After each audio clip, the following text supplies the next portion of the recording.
ஒரு பாலைவனத்துல இருக்கக்கூடிய பட்டு போன மரத்துல ஒரு பறவை வசித்து வந்ததாம். சரியா? அந்த மரமே இப்பவோ எப்பவோன்னு இருக்கு. ஆனாலும் அதுல ஒரு கூடு கட்டி அது மாத்திரம் வசிச்சுட்டு வந்தது. அதுக்கும் ஆசைதான், எங்கேயாவது வேற இடம் தேடி போனோம். எல்லாரும் சொல்றாங்களே ஒரு கிரீனரின்னு, அதெல்லாம் பாக்கணும்னு ஆசைதான். ஆனா இங்க இருந்து கிளம்பி போனா நம்மளால அங்க ரீச் ஆக முடியுமோ முடியாதோ அப்படின்னு பலவிதமான பயத்தினால அது அங்கே இருந்துட்டு இருந்துதான். ஒரு சமயம் அங்க ஒரு சூறாவளி காற்று வீசவே அந்த பட்டு போன மரமும் கீழே விழுந்தது. இதோட கூடு கலைஞ்சு போச்சு. சோ வேற வழி இல்லாம இந்த பறவை அந்த இடத்த விட்டு பறந்து போகணுமா இருந்தது. ரொம்ப கஷ்டப்பட்டு பறந்துட்டே இருந்தது. அதுக்கு சாப்பாடு கிடைக்கல.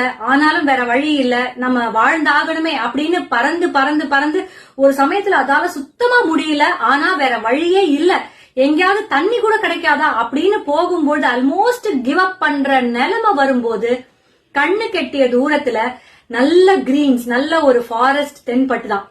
அத பார்த்த உடனே ஒரு எங்கெந்தோ வந்த ஒரு உத்வேகம், மகிழ்ச்சி.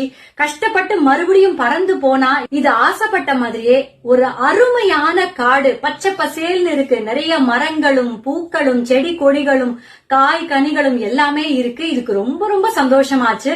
அப்பாடான்னு ஒரு நிம்மதி பெருமூச்சோட அந்த இடத்துல இருக்கக்கூடிய மரங்கள்ல பாடி பறந்து அங்கேயே கூடு கட்டி வாழ ஆரம்பிச்சது.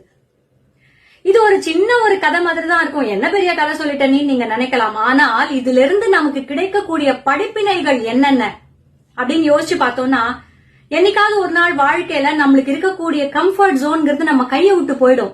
அப்பதான் மிகப்பெரிய மேஜிக் நடக்கும். ரெண்டாவது, எது மிகப்பெரிய பயமாக நாம் நினைக்கிறோமோ அதுவே ஆகச்சிறந்த வெற்றியை கொடுக்கும்.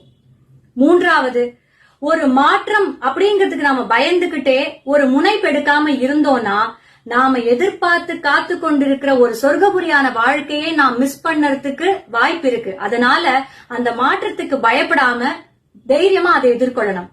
எல்லாத்துக்கும் மேல வலி நிறைந்த வாழ்க்கையே நமக்கு வளர்ச்சியை கொடுக்கும். இதெல்லாம் தான் நம்ம புரிஞ்சுக்க வேண்டியது. நல்லதே நடக்கும் என்றும்.